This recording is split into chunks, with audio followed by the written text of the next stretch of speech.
Greetings everyone, my name is Melderon and welcome to another Classic WoW.live guide. I am very proud to present the Advanced Shaman Leveling Guide. In this guide we will go over all the things you'll need to know to level your Shaman efficiently in Classic WoW. We'll go over things like talents, builds, leveling speed, economy while leveling, rotations, totem loadouts, totem priority, stat priority, both world and dungeon group leveling, and more. I also like to take this time to announce that we over at ClassicWoW.live have a free interactive leveling guide for both factions, all classes, and even supports group content. After viewing this and getting your general idea of how you want to level your Shaman, head over to ClassicWoW.live and use our free tool. As with all of my guides, timestamps will be available in the pinned comment below, and slides will be available via Google Slides. Links will be in the description. Let's get started.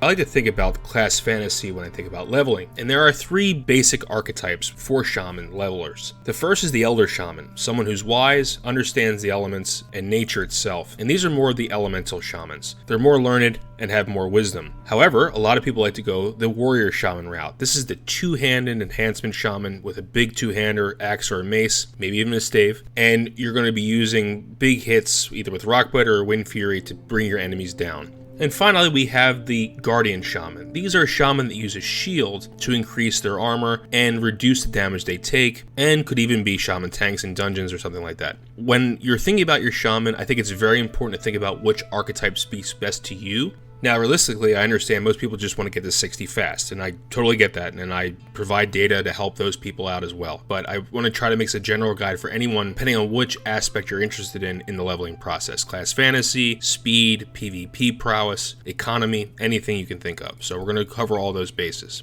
And since we have three general archetypes, we have three basic shaman leveling paths. We have the elemental, the two-handed enhancement, and the one-hander plus shield enhancement. So we're going to be talking about these different paths a lot during the presentation. Blue is going to be elemental, green is going to be two-handed enhancement, and red will be the Guardian Shaman one-handed plus shield enhancement. And we see these are three different routes, three independent routes. But in reality, during the leveling process, you may switch back and forth depending on gear availability or general speed and effectiveness of each build or talent specialization. And the two-handed and one-handed enhancement are pretty interchangeable. You can keep a shield one-hander in your inventory, and I actually recommend doing that for a couple of reasons, and we'll get into why, but you can freely move about that space simply. However, elemental will require a respec. You may consider a respec depending on how you're feeling or the data that I'm about to show you. In short, this guide's goal is to determine the path of least resistance to 60 for you, depending on what you hold important. And riffing off that, we can consider what the word optimal really means. Optimal means different things to different people, and we can discuss optimal in basically four different terms: speed, economy or cost, group potential, and PvP. And we have two different pie charts here. The top pie chart holds speed at a very high value, and because of that, holds more of the pie chart's available space. And in the second example, we have someone who really values economy over speed.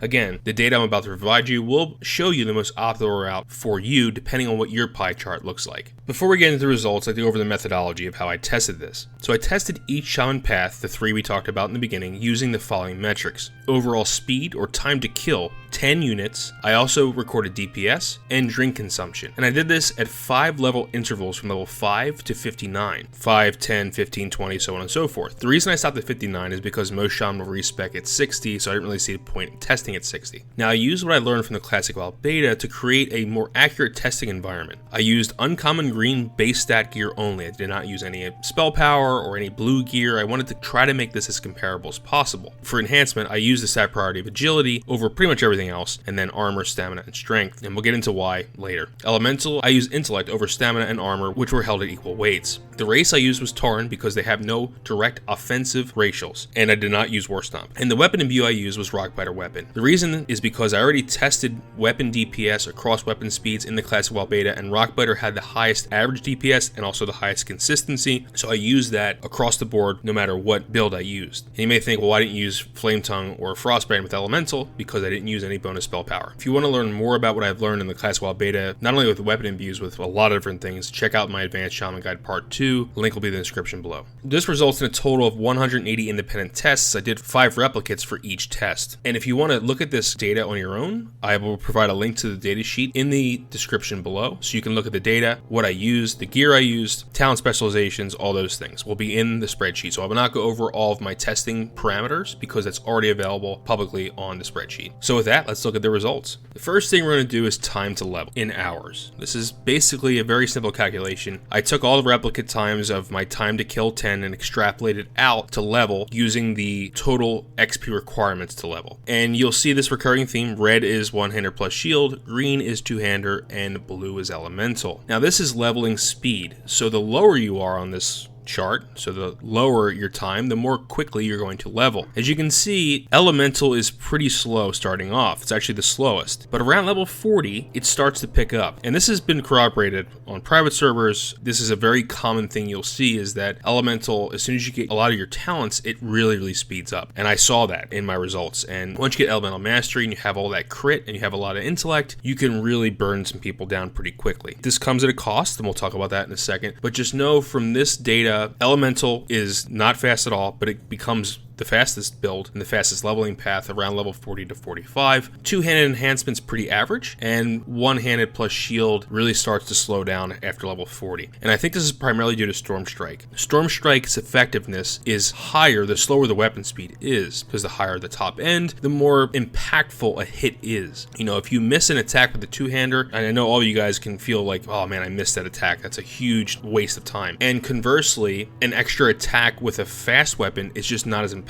So Storm Strike is a much more impactful talent when you're using a two-hander, and this data actually corroborates that and shows this. Now this is the same data, but I transformed it in a way that's probably a little more appealing to most people. Now the higher you are on this chart, the faster you are. So I took the inverse of the average leveling time and multiplied it by the total XP to level to make it more digestible. So as you can see here, it's actually on finer scale. You can actually see things a little bit clearer. Two-hander enhancement is the fastest up until around level 40, and it stays pretty fast around level 45, but around level 45, elemental takes over. So this is the same data, just a different way of looking at it. On the right hand side of the actual raw values, if you want to look at them, this is called speed score, something I just made up to show you this data. So either way you look at it, elemental takes over around level 40 to 45. Two-hander is the fastest up until around that point, and still remains pretty high though. And then one-hander plus shield really drops off around level 35 to 40 and becomes the slowest way to level. However, speed is not everything, ladies and gentlemen. We can also consider being optimal in terms of not spending gold to drink, to buy water, right? No surprise here, the fastest way to level is also the most expensive. Elemental, you're going to be stacking intellect, of course, but you're still going to run out of mana if you're constantly fighting, and you're going to have to drink more than the other builds. About 50% more than two-hander enhancement at the end, and double of one-hander plus shield. So even though one-hander plus shield is slow, it is the most economical way to level. If buying water pisses you off, it does bother me too as well, one-hander plus shield is the way to go. But there's also somewhere in the middle there. Two-hander enhancement, still pretty fast and way more cost-effective than elemental. So this is just another thing to look at. Again, what's more optimal to you? Finally, we can look at one more term. We're looking at DPS of each spec or build. On the y-axis is DPS, and on the x-axis level. Around level 30, even though elemental is not the most efficient speed-wise, it still is producing a lot more DPS than two-handed enhancement. And it's interesting because elemental has to produce a lot more DPS because you're sitting down for longer periods of time drinking. You have so much intellect that you need to go through the full beverage duration to get your full mana back, and sometimes not even your full mana back. Whereas the enhancement builds can sit down and drink, but get up a lot quicker. Add that to the fact you're drinking more often anyway with elemental, and it has to produce that much DPS to be the fastest. So it has a lot of burst potential, perhaps even more than Wind Fury. You can rival Wind Fury in that circumstance. Once you have elemental mastery and you have that high crit percentage from your talents, you can really blow mobs up pretty quickly. So it's interesting to see that DPS actually increases significantly in elemental before it becomes the most efficient speed-wise. So just something to keep in mind, but of course we should see that the highest DPS will be elemental if it's also the fastest. From these results, we can derive 3 stereotypes, if you will, for each of these different builds or specs. So I like to call the one-hander plus shield Old Faithful. This is the low upkeep. It's like that old pickup truck, just keeps on running. Just put oil in it every once in a while and it keeps going. Consistent DPS, not the highest, but consistent. It's pretty quick leveling from 1 to 40, comparable to two-handed enhancement. And it has low to mid PvP potential. Now, usually you want to use a two-hander for PvP situations, throw on Wind Fury, and just pray and hopefully just one-hit someone. But when you're fighting classes like Warriors, Feral Druids, and Rogues, having a shield can be pretty beneficial, especially against Rogues and Feral Druids. So you may want to consider throwing on a shield sometimes if you're getting attacked, depending on the class. Now let's move to the Jack of all trades. But Master of None, the two-handed enhancement build, has a medium upkeep, drinks a little bit more than its one-handed relative, has quick leveling from 1 to 60, pretty good, average between these three specs, but pretty fast in its own rights, and high PvP potential because of Wind Fury. This is going to be pretty good in open world scenarios against most classes, and is a solid choice all around. And then we have the Late Bloomer. This is the spec that didn't get invited to prom,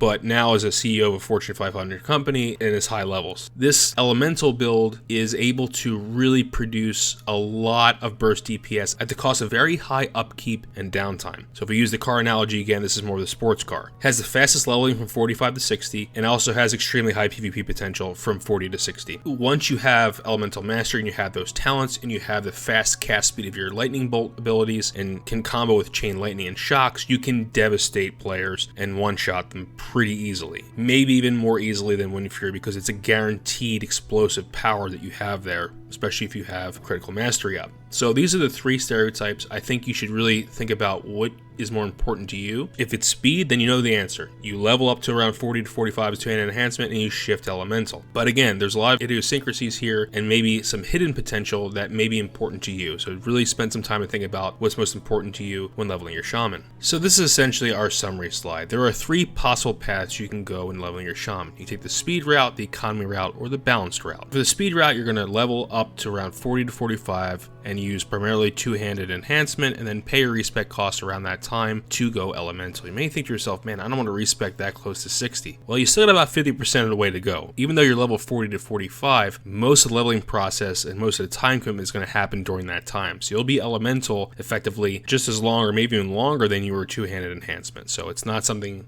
you should worry about. You should definitely put out that money to respec at this level. You can go the economic route and level one-handed shield the whole way and spend very little on water. You could also do that as well. And you can go the more balanced route, and this is the average speed and average gold expenditure. So this will be your two-handed enhancement all the way through. So these are the three basic paths. We'll go over some possible ones that are maybe a little bit more advanced, but these are your three basic paths for leveling your shaman. Okay, before we get to talents, let's go over a few caveats. Two-handed enhancement and one-hander plus shield enhancement are actually pretty interchangeable. Their talents are very similar. Just because you're doing the two-handed route doesn't mean you can't pull out your shield and one-hander. You definitely can. And there are times where you may want to shift weapon loadouts due to mob type. Is it normal versus elite? Does a mob have high armor? Maybe you want to use a one-hander and shield and whittle them down. If it has low armor, you want to burst them down with a two-hander. The amount of mobs you're fighting, multiple mobs can be really hairy and tricky, and having a shield can really reduce the amount of damage you're taking. The mob level, you shouldn't be fighting a mob level higher than you with a two-hand. You're going to be taking a lot of damage, so you're going to use a shield in those situations. Your group composition, maybe you need to like kind of off tank or emergency tank. You're going to want to pull that shield out. If you're in a group with a mage and you got to fight a elite or something or a priest, better you're taking the damage than the casters. Pull your shield out for those situations. And finally, PvP. As I said before, there are certain situations where a shield can be beneficial against melee classes like warriors, rogues, and feral druids. So just keep all these things in mind when you're out in the world as an enhancement shaman. Always have a shield and one-hander for any circumstance. Now let's go over talent builds. So the first most common talent build, and this will mirror our fast route up to 60, will be the enhancement into elemental. Pros, fastest leveling, high DPS. Cons is mana inefficient and especially at high levels. We saw that already. So you're going to fill up your enhancement first. I wouldn't respec at 40. I would probably get Storm Strike, feel it out a little bit, see if you like the enhancement, and then respec around 40 to 41, maybe 42 to elemental. You're going to fill up all the way to Storm Strike. If you go past 40, just put some points anywhere, and then you're going to respec at some point to elemental. You're going to go all the way down to elemental mastery and then pick up the extra crit from restoration. Make sure you get the nature's guidance for the hit rating, which is very nice as well. So this is a very common build. I think most of you probably will do this, and this is the fastest way to 60. The next build is enhancement elemental melee hybrid. So this is your going all the way to Storm Strike. You're primarily using a two-hander, but you're going to fish for spell crits using rank 1 shocks, proccing Elemental Devastation, which will increase your melee crit by 9%. So whatever you have from agility already or from crit, you're going to increase that and really increase your flurry uptime. So this is going to be a really interesting build. The only thing that's issue with this is that you're losing out on the hit rating from Restoration, but you're also not going to have a lot of spell crit. It's going to be great when it happens, when Elemental Devastation procs, but it's not going to proc often unless you can have a significant amount of spell crit, which is really hard to get early leveling. The only really bases you're going to get from crit from spells is from intellect, and you need a lot of intellect to get spell crit. So this is a potential build. It has the potential to have some really crazy DPS. Again, this is more of a fringe thing. Some of you watching might be really interested in this, so I provided it in here. The next is a one-hander melee hybrid build. Notice this does not get two-handed weapons. This focuses on using a one-hander and shield all the time, and you go deeper into the elemental tree. You can pick up Elemental Devastation. You don't have to use Elemental Devastation, guys. Any of these builds I provide you, feel free to move things around. You can take those 3 points and put them elsewhere. But this is a interesting build. It's more of a pure hybrid, and I know Orc-Bit and Hamster Wheel have had a lot of success with this build. They really enjoy it. But it's an interesting build. You're going to have clear casting, you're going to have Eye of the Storm, so you can get some no pushback spells, and because of that, you can throw out some Chain Lightning and Lightning Bolts. It'll be a lot of fun.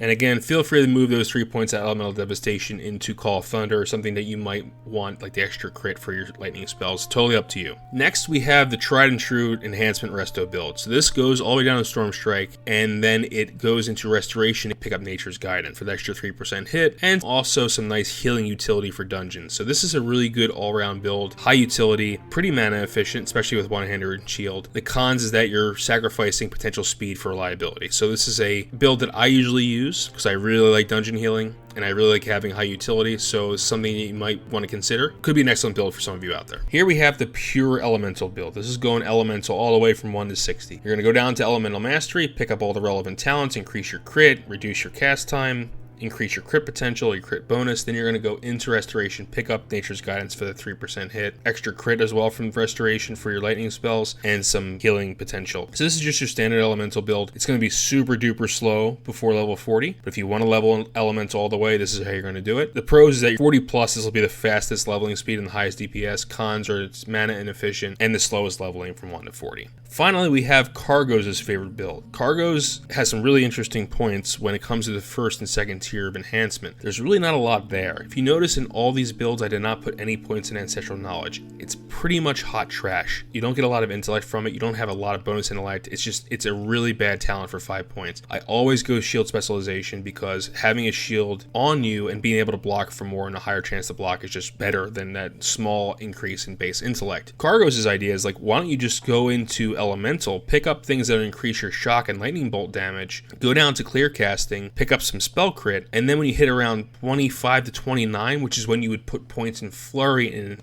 enhancement, you respec to enhancement, pick up flurry, use that up until 40 or 45, and then go into elemental. Now I want to make sure I say the elemental prior to 25-29 is not a caster elemental. You're going to be meleeing, but using the elemental talents to boost your magical damage. So you're not going to be casting spells like a caster for the first 25 levels. You're going to be like a normal melee shaman, but using the benefits from the elemental tree. You're going to respec at 25-29 to pick up flurry, go down to Storm Strike, or around that time you're going to respec elemental to pick up that caster wave, and you're going to be able to really effectively level the fastest. This could potentially be the fastest way to level as a shaman. Cargo's knows his stuff about leveling, so I would definitely listen to it, and this could be a great way to really shave off some time if you're really trying to get to 60 quick. Now it's time to talk about rotations. Let's do enhancement first. This is the standard enhancement build. First, as with everything, you're going to lay down your totems and apply your weapon imbue if it's about to fall off. It's very important that your weapon imbue does not fall off at any point during your adventure to 60.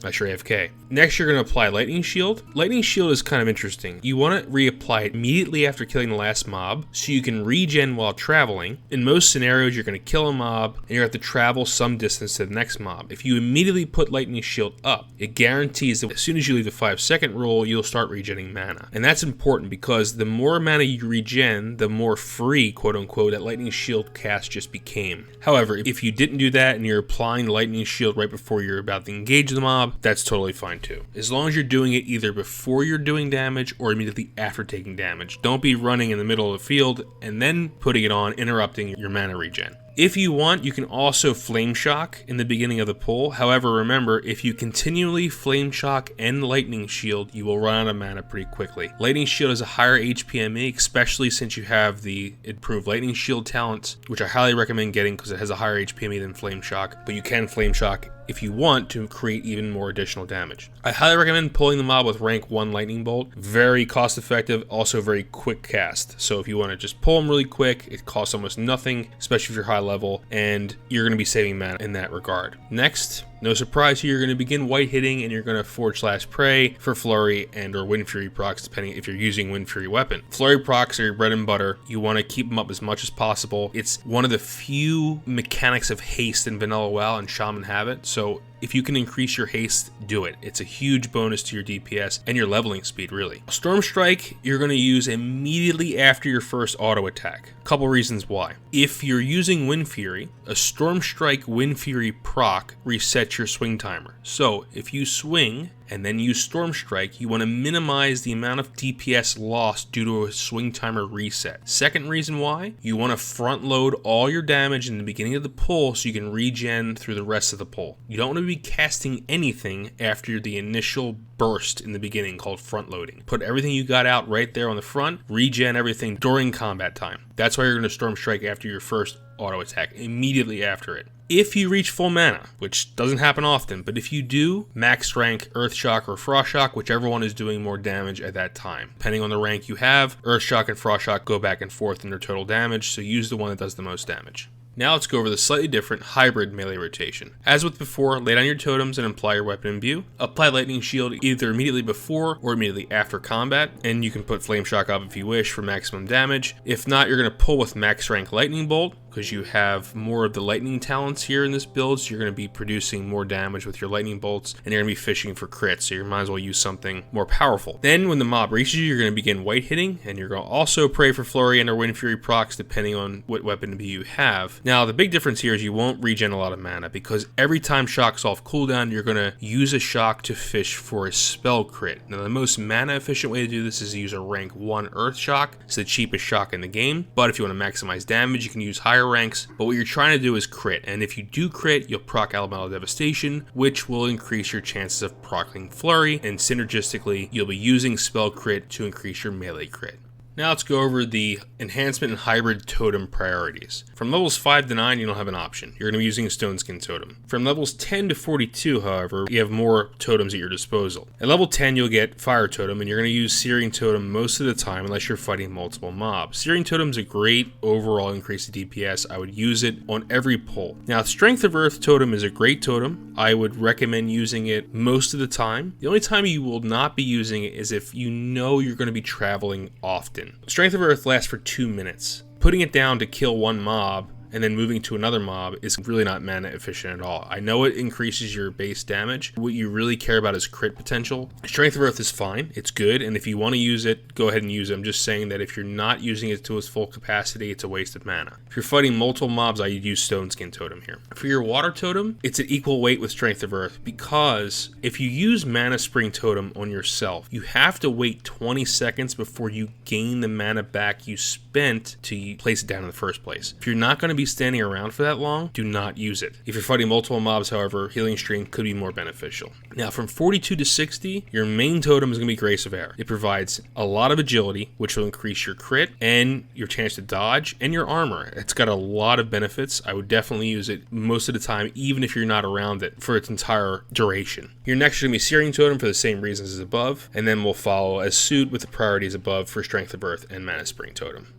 Now for the enhancement hybrid stat priorities. Before level 25, before you get Flurry, strength and agility are pretty much equal. I preferentially usually go for agility as I like crits more than base damage increase. However, really doesn't matter. You're going to be increasing DPS any way you can. You're not going to have a lot of options in terms of gear. If it's got strength, if it's got agility, just take it. The next stat you're going to be worried about is stamina. Stamina will increase your overall hit points, and that's great, and it'll make you more survivable. Pretty easy there. Intellect is beneficial. It definitely is. The more intellect you have, the more times you can potentially shock. It's just going to be hard to get intellect out there when you're looking for strength and agility. But if you get some intellect, it's always a benefit if it has other stats on it as well. Spirit is well and good. If you can get some extra spirit, again, if it just kind of comes with the territory of other gear you're already picking up, might as well have some. It'll help your MP5 regen when you're outside of the 5-second rule, and will increase your out of combat health regen. But remember, shamans do not get anywhere near the benefit warriors do from spirit, so it's not something you really want to try to get. Level 25 plus, things change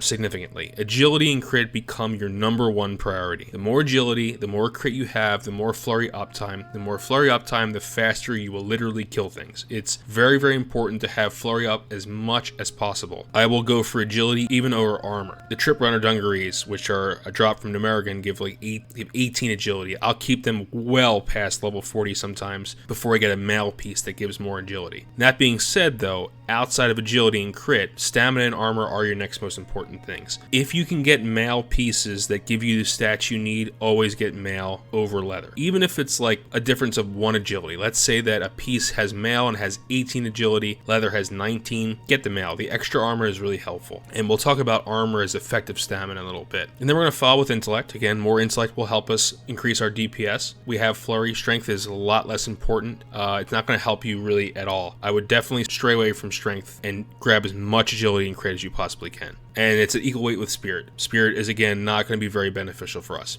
Now, when it comes to weapons, your priority for weapons is DPS over stats. If a weapon has 10 agility on it and only does 20 DPS, when another weapon has 28 DPS and has maybe 5 strength, you're going to go with the 28 DPS weapon. The weapon damage is very important. You want to take that over stats.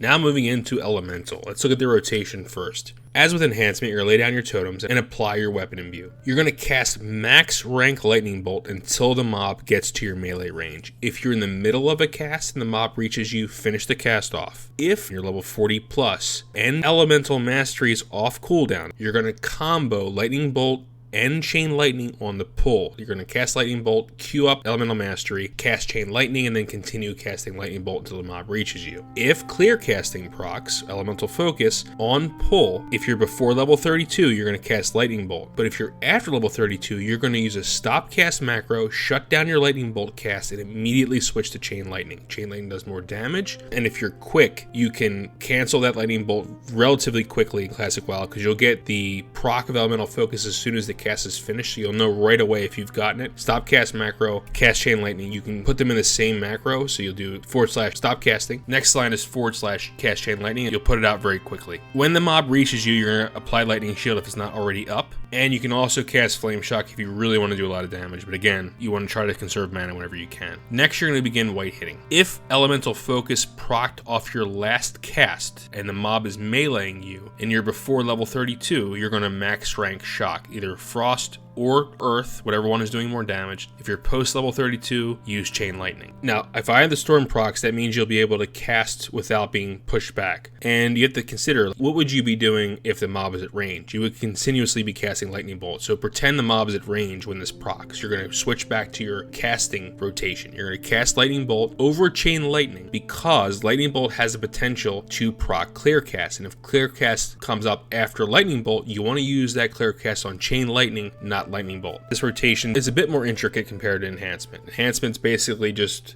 front loading and white hitting. This is more, you have to be more reactive, especially when things start proccing. What I would do is get yourself used to the sounds of elemental focus and Eye of the Storm. I just played those two sounds for you. I'll play them again. Elemental focus, Eye of the Storm. Keep those sounds in your head because when you hear them, you're going to know what you have to do. If elemental focus procs, you're going to cast chain lightning. If Eye of the Storm procs, you're going to cast lightning bolt and pray that it will proc elemental focus. You can cast the chain lightning. I know it's confusing, but spend some time looking at this slide and before long, you'll master this. It's really not that bad once you figure it out. Alright, now for the elemental totem priority. Levels 5 to 9, of course, just like enhancement, you're going to be using Stone Skin Totem. Now from 10 to 60, it's pretty easy to use the same 3 totems. Searing Totem is your number 1 priority because you have talents that increase its damage. With multiple mobs, you'll use either Fire Nova or Magma, usually Fire Nova, but Searing Totem will be your go-to. Mana Spring Totem is your next most important, but remember, you gotta be around it for 20 seconds to net gain mana from it. So make sure to not use it if you're going to be traveling from mob to mob very quickly. And last but not least, Strength of Earth Totem. It's a little bit of an increase to your DPS. Not a bad idea to use it if you're staying around for a long time, but it really isn't required. Notice that Grace of Air is not here because we do not have Flurry. Of course, Agility will increase our armor and our dodge, and a little bit of melee crit, but it's really not worth it if we don't have Flurry. We don't have a good base of melee crit to begin with. Now let's go over the elemental stat priority. Very simple. You're going to hold intellect and spell power at equal weight as your number 1 stat. You won't easily come by spell power as you're leveling, unless you're looking for specific loot in a dungeon, or if you happen to be lucky and get some of Nature's Wrath gear. Intellect is much more common, so you're going to be primarily focusing on intellect. However, if some really good gear drops in a dungeon that provides spell power like the Hypnotic Blade, definitely need on it because extra spell power is always nice to have. Your next most important stat is stamina and armor, held pretty equally. Stamina and armor increase your survivability. You're a shaman. Even though you're a caster, you have the capability of wearing mail and a shield. If you have the capability to do so, you should do it. Armor will really increase your survivability out in the world and will absolutely help you in PvP skirmishes, so keep that in mind. Next is Spirit and MP5. The reason I keep them at equal weight is because MP5 is extremely rare. If you come across it, you should take it over Spirit, but I wouldn't take it over Intellect and Spell Power because you really won't get a lot of it. You'll get very minimal amounts of it on rings, maybe 3 to 4 MP5, not a big deal. And last but not least, Strength and Agility. These really don't benefit us at all. If a piece of gear has a lot of Intellect and Spell Power and for some reason has Strength and Agility on it, okay, fine, take it, but this will not increase your overall DPS significantly. Now let's talk about armor and shields as effective hit points. We talk about the importance of armor in a class that can use heavy armor, and since shamans can wear mail, I highly recommend wearing as heavy armor as possible, even if you're an elemental shaman. And you'll be surprised how much green gear out there is high armor, but still provides intellect. So if you can find that stuff, I definitely take it. In this example, I want to show how armor can leave more room for intellect and spell power, and reduce your need for stamina. If we imagine a 10-second melee encounter at level 50, a level 50 mob with a 2.0 attack speed hits us 5 times in that 10 seconds. The total damage output to us is 460 damage. If we're in cloth and a shield, we take 361 damage. If we're in leather and a shield, we take 347 damage. And if we're in mail and a shield, we only take 317 damage. So effectively, if we're wearing mail, we gain 14.3 stamina during that time as armor. So that means you have 14.3 stamina to play around with in your gear for intellect and spell power. Just keep in mind that having armor can significantly reduce the need for us to acquire stamina and focus on stats that are much more important to us. So if you're able to find stats that have intellect and have high armor, try to always get that. Secondarily, the shield is a significant reduction in physical damage. I cannot stress enough how important it is as an elemental shaman to wear a shield. We don't have capabilities like Frost Nova and Blink, and we don't have a pet like a Warlock does. We don't have Power Word Shield like Priests. We need to use our armor as those abilities. Armor is extremely important. Try not to run around in cloth as much as you possibly can. I know some great pieces are cloth, but at least wear a shield if you're going to do that. Gotta protect yourself out there. Unlike enhancement, our weapon stat priority is going to be stats over DPS. We won't be meleeing very often, so you're more interested in what the stats the weapon provides than the DPS it provides. I'm not saying use the weakest weapon possible, but definitely think about the stats first. Now we're moving on to towards the end of the guide, and I want to talk about a few more things and points that are pretty important. First is the importance of stacking your casts. As a standard enhancement shaman or an elemental shaman, front-loading damage is key. Any time spent outside of the 5-second rule will allow mana regen. So healing and things like Lightning Shield all are really part of this equation, right? You should only heal yourself or apply Lightning Shield either immediately after killing a mob, or when a mob begins melee on you, or when the mob is traveling towards you after you've pulled them. You should never be healing and applying Lightning Shield randomly while you're running around. Always either try to front load mana expenditure, or do it immediately after you kill something so you can regen as you travel. Generally, I like to do it right before combat, so I put all of my expenditure in the beginning. Also, you want to think about healing efficiency, or HPME. Lesser Healing Wave is cheaper than Healing Wave, but it gives less bang for the buck. So you almost want to let yourself get to lower health, spend the mana on Healing Wave so you get more healing per mana. So it's very important. I would definitely think about that a lot and try to get as much out of your heals as possible. Lesser Healing Wave is a good emergency heal, but you shouldn't be getting into emergencies that often if you know how to spend your mana correctly. If you want to learn more about like HPME and how that works, you can check out the downranking guide I worked on with Osgar. The link to that will be in the description below. Now let's talk about group leveling. First, world group leveling. This is Cargos' baby. He knows this stuff like the back of his hand, and he was kind enough to give me some pointers about this. Duo and trio leveling, so being in a group with one other person or two people, can significantly decrease your leveling time. And for duo leveling, here are the best combinations. The top tier is Shaman Warrior. So if you have a warrior friend, you guys can really significantly decrease leveling times. Each of you will fill in the other's weaknesses. A warrior has no way of healing themselves, and a shaman can provide that. Moreover, you as the shaman can provide some really beneficial buffs like Wind Fury Totem and Strength of Earth Totem. It really doesn't matter what you choose, whether you're enhancement or elemental. You could follow the rule like enhancement up to level 40, then switch to elemental. You could have your own personal tank. How awesome is that? But you providing those totems to the warrior will make him so much more effective, and you being able to heal him, you guys can really pull a lot of mobs at once. Second tier option would be Shaman and Rogue for the same reasons as the warrior. Wind Fury Totem, Strength of Earth, and other benefits you can provide the rogue will really make your leveling process a lot smoother. And double Shaman. Having two different totem types of each element out is really helpful. You can mix and match one elemental, one enhancement. The sky's the limit, really. Now, trio leveling is also something you can do, and the tiers are pretty much the same. So the top tier would be any combination of warrior and shaman. 2 warriors and a shaman, 2 shamans and a warrior. However you figure it out, it will be extremely beneficial. And then the second tier would be any combination of shaman, rogue, warrior. 3 shaman, 2 shaman, rogue, 2 rogue, shaman, rogue, warrior, shaman, anything you can really figure out. But those are the 3 classes that will synergize the best according to Cargos' research. So definitely consider, if you want to level as a group, rogue and warrior and another shaman are going to be your friends.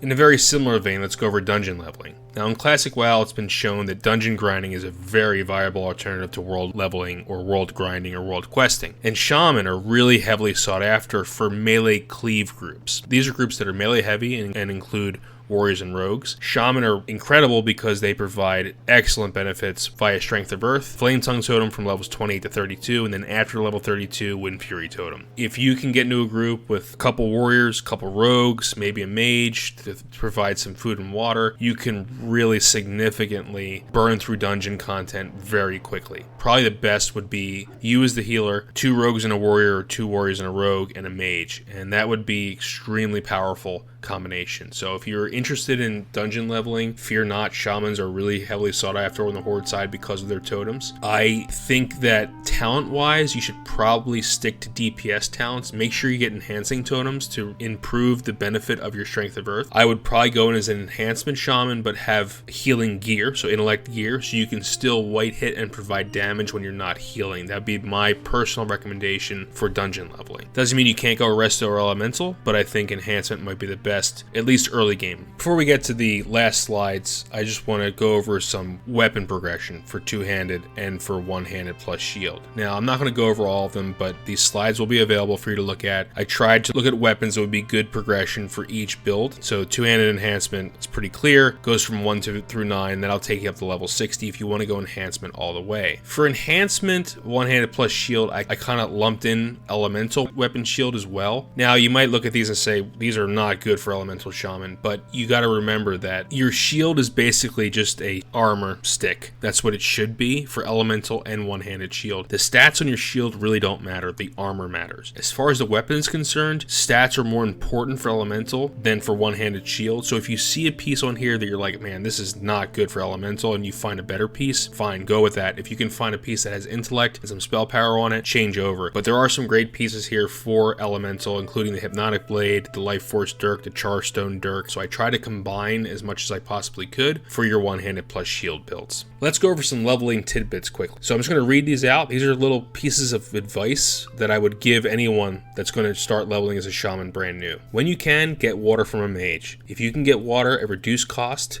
do it. If it's a friend or a guildie that's providing it, that's even better because maybe you can get it for free. When fighting mobs in the open world, try to drag them to your totems. If you put totems down and you spent that mana, try to go out, pull with a lightning bolt, and bring them back to your totems so you can get more out of that mana cost. I would kill mobs at your level or slightly below your level exclusively. Even though you get more XP for killing mobs that are above you, your weapon skills will not be at a point where you'll be able to do a lot of damage to them. You'll miss a lot, you'll glance a lot. Glancing is horrible. It's a reduction in your DPS. Always kill mobs that are your level or below so you can maximize your XP per hour and your hit and crit chances. If you want to learn more about hit and crit chance and glancing penalties, all those things, check out the melee mechanics guide I did with the Fight Club Discord, Magi, and Villius. The information they compiled is amazing, so if you want to learn more about how melee works, check out that guide. Next, you'll inevitably grab mana potions as you're leveling from killing mobs. Use them. Don't just store them, use them. If you notice you can get a couple more kills without drinking by using a mana potion, do it. Reduce your downtime and gold expenditure any way you can. Again, I just talked about this, but keep your weapon skills up. If you're switching between two-hander or one-hander plus shield, do it frequently so you can keep that weapon skill up to date. You don't want to lose out on damage from glancing penalties or from just flat-out misses or just reduced damage. If you're going to respec, say you're going to enhancement to 40 and then elemental, start planning your gear progression early. If you're doing dungeons and you say, man, I'm going to switch to elemental in 5 levels or 3 levels, it's going to feel really bad if you switch to elemental and have no gear for it, right? Your stat priorities are extremely different. So start to plan out your transition and get pieces of gear that will help you in that other spec. Only train spells you need. If you looked at my Advanced Shaman Guide Part 2, you may not need all the weapon imbues. Rockbiter, Wind Fury, and maybe Frostbrand are all you really need to get. So think about maybe nixing one of the weapon imbues. Sentry Totem, do you really need it? All the ranks of Ancestral Spirit, do you really need all your res ranks? No, there are things you can get away with, so only train things that you need to save money. You're going to need it for your mount and other things as well. And finally, if you're a shaman, it's like a warrior not having a shield. If you're a shaman, you have the capability to heal. I recommend heavily trying to store healing gear in your bank if you need to heal dungeons. Inevitably, you're going to want to do a dungeon and you have no healing gear, and they're like, we need one more spot, healer. And you're like, damn, I really want to get that dungeon because there's so many awesome quests I can do, and you don't have any healing gear. If there's gear that drops from mobs or from quests that you don't need, but it has intellect on it and your enhancement, keep them in your bank. Definitely do it. If you're elemental, doesn't really matter because the gear priority is pretty much the same. But if you're leveling enhancement in any way during your progression to 60, always store healing gear.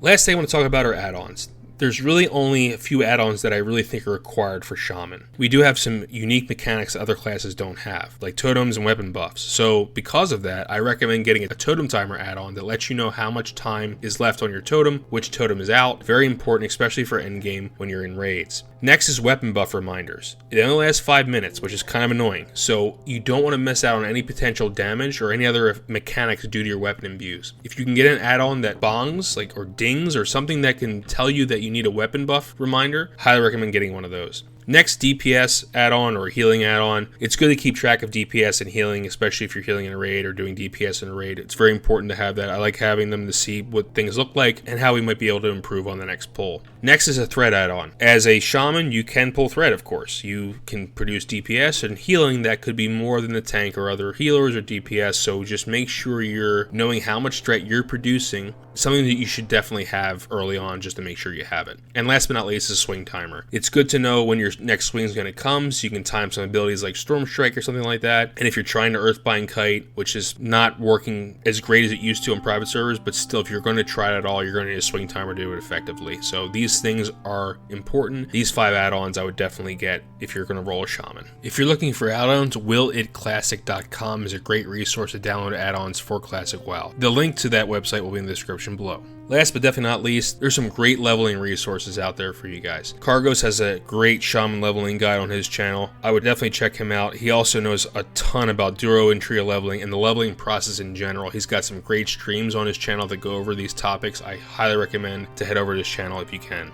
Next, I do have 2 Shaman leveling guides. This one kind of makes those obsolete, but if there may be tidbits of information that you may be able to garner from those, so definitely check them out. Keep in mind that some of that information is out of date. Look into it, see what corroborates and what doesn't. If there's something that you never heard before, let me know in the comments and we can talk about it. Or head over to the Shaman Discord. Link will be in the description below. The Shaman Discord is growing every day, and we love to have new members, so if you want to join the Shaman Discord, follow the link in the description below. Next, I cannot stress more that the free leveling guide on Classic WoW Live will significantly decrease the time you'll need to get to level 60. With the information you've learned here and with the leveling guide, you can really become an efficient leveler. Classic WoW Live/leveling, my friends Nevik and Egregious have built it, and Al has taken their data and made it into an amazing tool on the website. Definitely head over there. It's free to use, and it goes from level 60 at both factions, all classes, and even supports group content. Well, everyone, we've done it. Thank you for watching the Advanced Shaman Leveling Guide. It took me a lot of time to make this guide. I really hope you guys appreciated it. The data collection probably was 30 to 40 hours, and I really hope that it provides a in-depth summary of the leveling process and what are the best things you can do to increase your efficiency, whether it's economy or speed or DPS or whatever you're interested in. I hope this guide helped. If you like this content, please give a like below. If you are interested in other types of videos we make and are interested in other types of videos we will be making, definitely subscribe and stay tuned for more Def Camp Melderon TV content, including our podcasts Def Talk and GMA, which are found on Google Play, Spotify, Stitcher, iTunes, and SoundCloud. Links to all those will be in the description below. And if you want to join the Def Camp Melderon TV community, you can do so by joining our Discord and following us on Twitter. Links are also below. And if you want to watch my brother Def Camp stream, he streams regularly on twitch.tv/defcamp and on our YouTube channel. This guide, along with many others, will be available on ClassicWoW.live, a resource for guides, a resource for tools, and a resource for forums that the community can engage in. Again, our free leveling guide is available to assist you leveling in the world of Classic Azeroth. Last but not least, I'd like to thank patrons and the stream team for their amazing support and donations of Def Camp stream or of the channel in general. Thank you so much for your contributions. If it wasn't for you guys, our content would not be where it's at. So we really appreciate it, and thank you again. Well, everyone, thank you for watching. Peace, my Shaman brothers and sisters. May the ancestors be with you. Keep on keybinding and grinding. I hope to see you all in Classic Azeroth. Greetings, adventurers. Melderon here. Thank you all so much for watching this video. If you'd like to sport some official Def Camp Melderon t-shirts and hoodies, head on over to Brandon Media's Def Camp Melderon TV merchandise website. The link is in the description below.